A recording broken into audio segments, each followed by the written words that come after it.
People that are living with mental illness of any kind, they're kind of going through something that a lot of people don't understand. So it can feel very isolating, and it can be very stressful. And sometimes words aren't enough to express what's happening for them. This is Look Again, and I'm your host, Phaedra Aldridge. Art can be many things, a way to process emotions or another way to communicate. I'm Phaedra Aldridge with Look Again Mental Illness Reexamined, brought to you by the BC Schizophrenia Society, or BCSS. Today we're exploring art therapy and the role that it can play in helping people living with schizophrenia and other severe and persistent mental illnesses. Art therapy creates space. It creates space for people to explore their thoughts, their creativity, and their experiences. And sometimes it offers a way to communicate when words are just too difficult. To explore this further, we get to hear from Nicole Parekh. Nicole is a certified art therapist. She's a regional educator for BCSS and an artist who has spent more than 14 years working with people living with mental illness. Nicole recently spoke to Jordana Cullen, also with BCSS, about what art therapy is and the role that it can play when it comes to mental illness. Here's their conversation.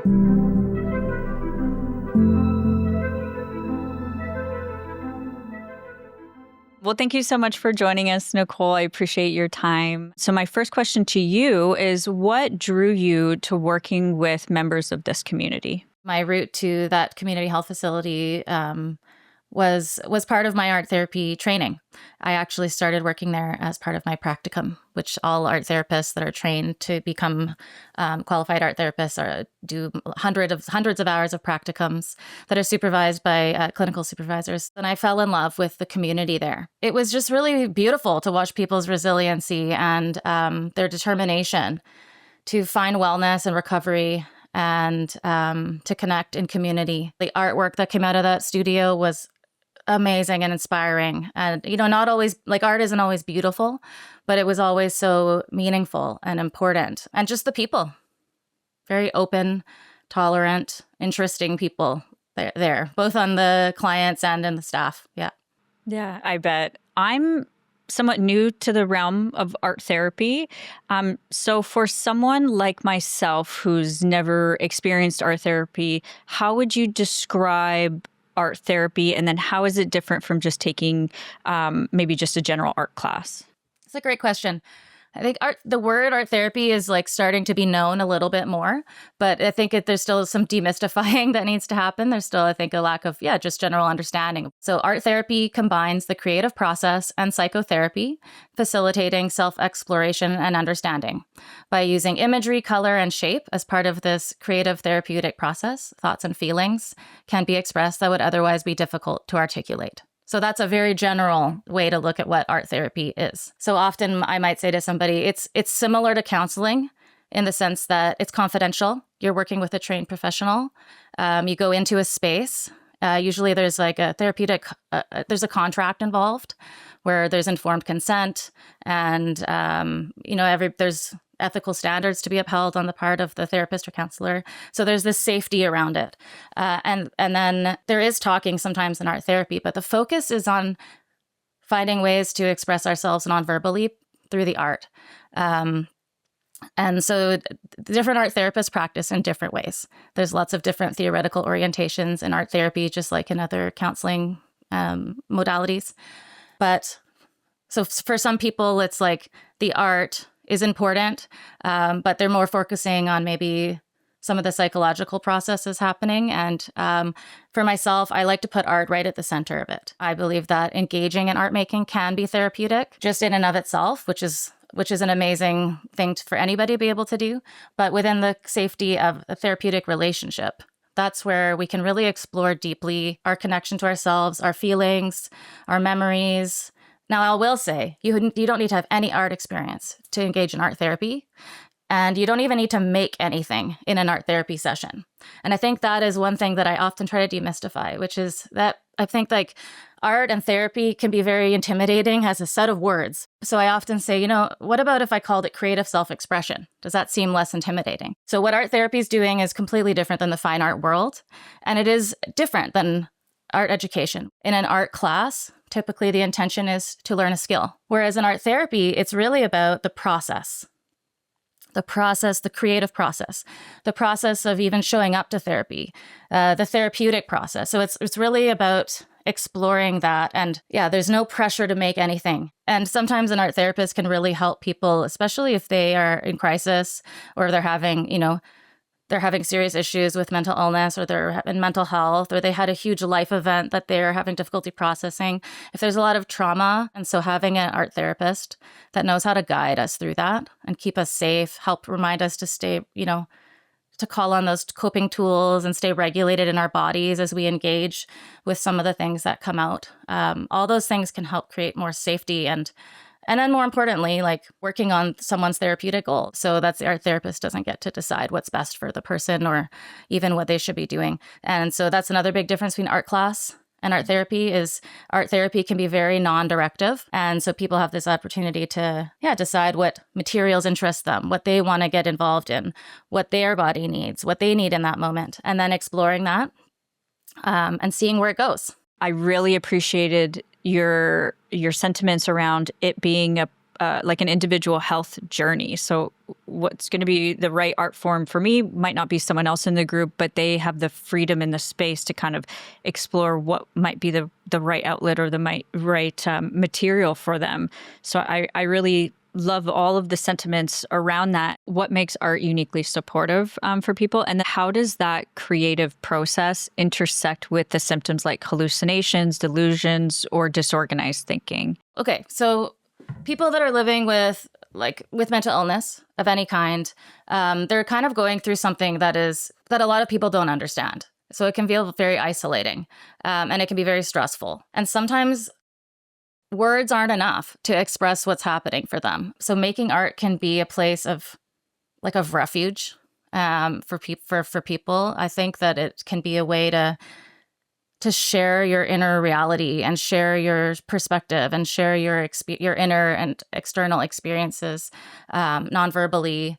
And I think that can benefit people, well, all people, but I think I've seen it really benefit people with severe mental illness because they can create a sense of autonomy as well. And when some people are dealing with severe mental illness, there's often a lot of medical professionals involved and people telling you what to do. And, there's a lot of responsibilities and, there's a lot of pressure on people sometimes.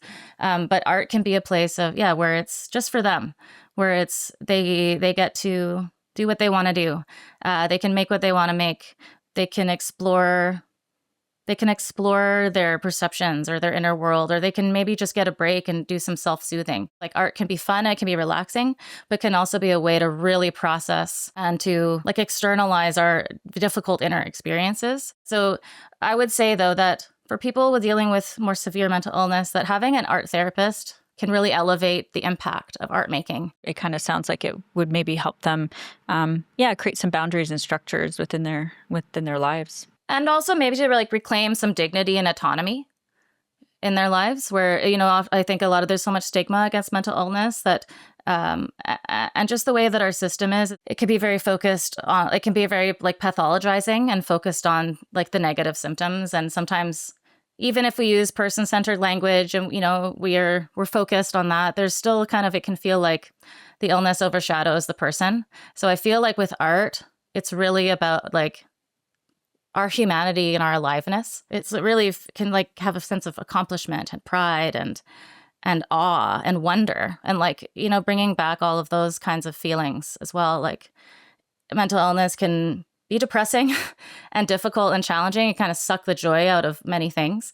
And some symptoms of mental illness kind of cause that as well to occur. And so if we can find some beauty, some joy, some relief, art doesn't replace medication. It certainly can't. And nobody should, I don't think that's safe to assume that, art isn't a medicine literally in that way, but it can add a lot to someone's experience in moving towards recovery from mental illness. whatever that looks like for them.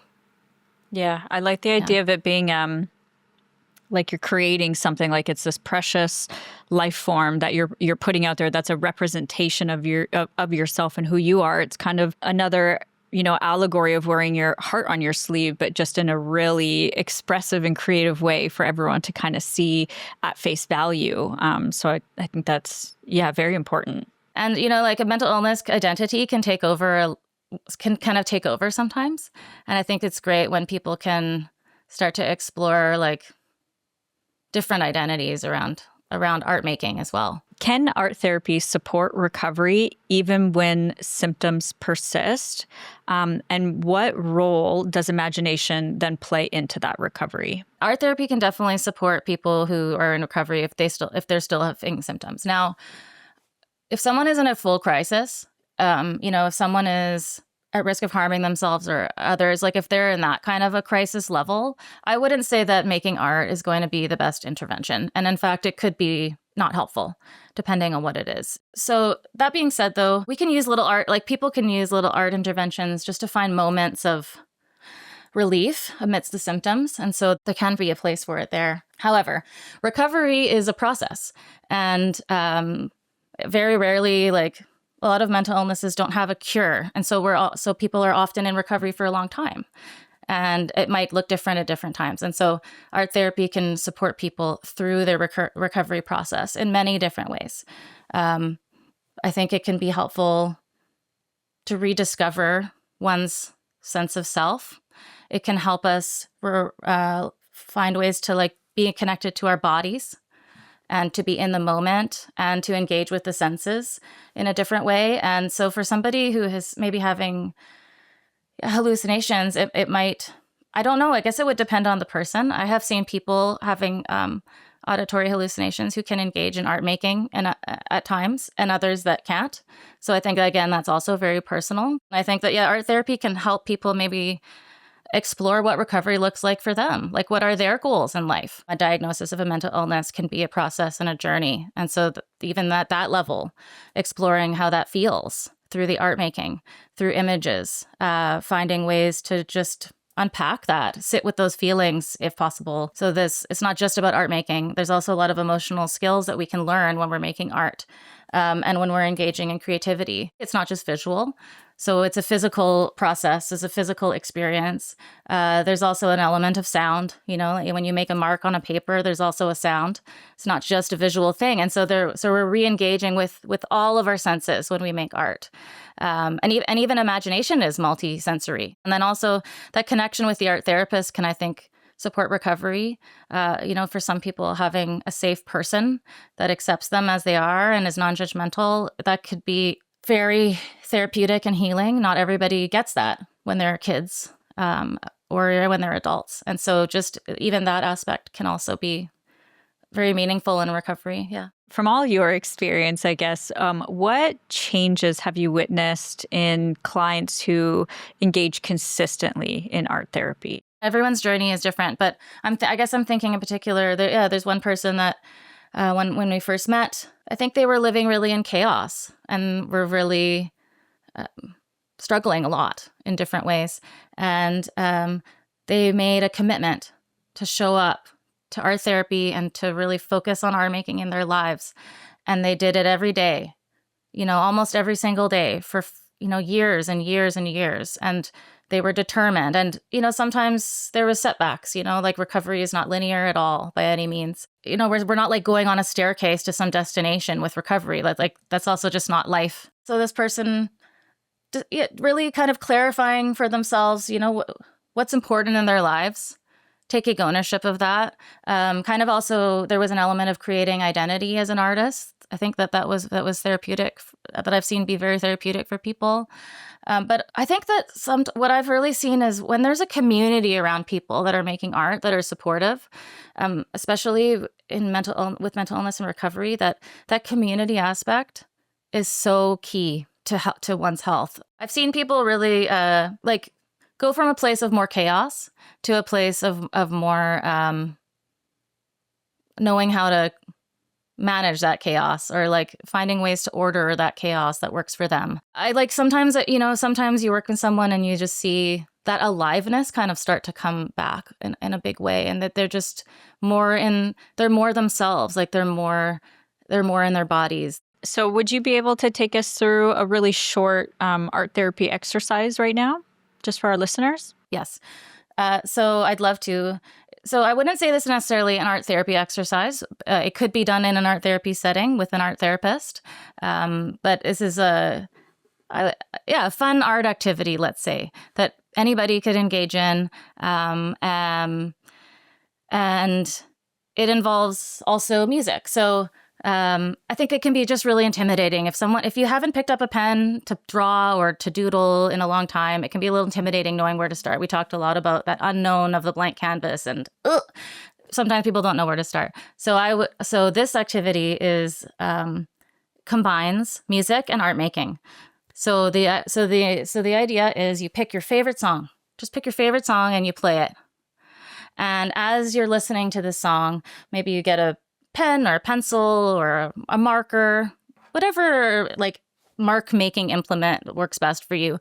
I mean, you could also do it with a stick on the sand, but let's just say a pen and paper. So you get a pen and paper, you put on your favorite song, and I invite you to as you're listening to the music, to let your pen guide, like to follow along with the melody. And so it's not about making an image at all. This is about mark making, exploring mark making on paper. So you follow the melody of the music and just allow, like you can even close your eyes or you can use your left hand and you just explore mark making with the music. So it can be fun to choose a music with a lot of percussion, because then you can start to kind of get into the percussive elements too of mark making and have this multi-sensory experience. And it's, most songs are only 2 minutes long. So for that 2 minutes, just really try to get into that music, see what kind of shapes might come out and follow that melody and get into that kind of, try to see if you can really stay with that pen tip and stay in the moment and just let it happen and explore that feeling. And I would say that can be a great way to start mark making in a way that's playful, not intimidating. You've got the comfort of your favorite song in the background. It's a short, limited time frame. So, we often say we don't have enough time to make art, but it's only 2 minutes. So I feel like it can be done. You can do it anywhere. So I think that can be a joyful, playful, simple way to start getting your pen to paper.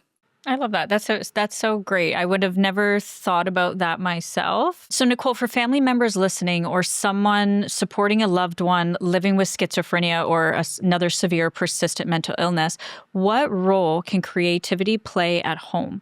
Does that require formal art therapy, or can everyday creative acts also support recovery and connection? Everyday creative acts can definitely support recovery and connection. And sometimes, like art therapy, there is family art therapy.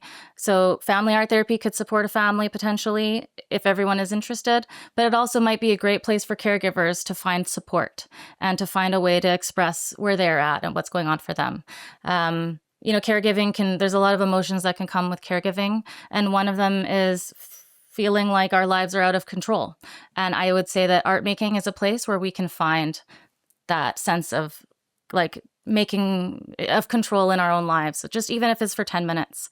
And it can, as I said, it can be soothing. It can reduce cortisol. It can decrease our heart rate. It can support us in kind of getting to a place where we're open to the idea of getting creative with what the rest of our lives or our family lives are going to look like. So, having a mental illness diagnosis can drastically change the situation for a family.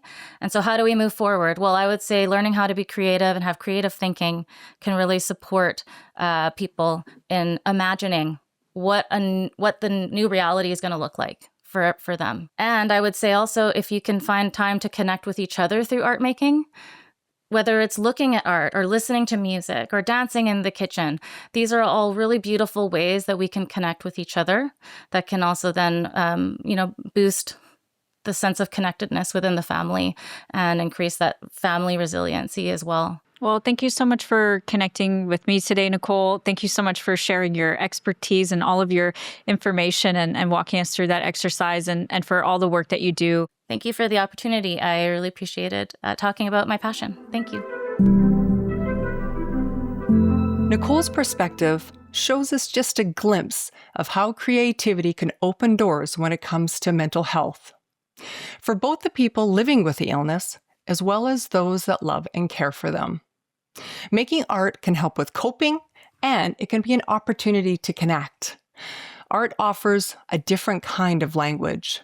It allows feelings and experiences and identity to take shape in ways that words sometimes can't. And now we get to hear from Sandra Yuen. Sandra is an artist, an author, and a musician.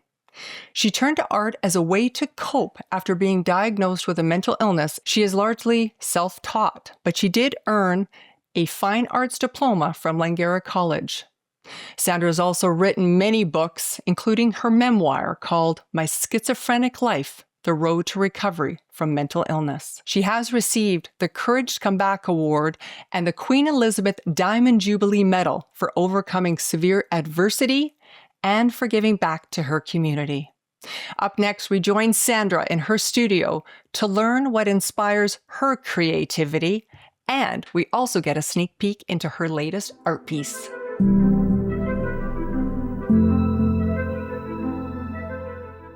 Hi, I'm Sandra Yuen. I'm an artist, writer, and musician.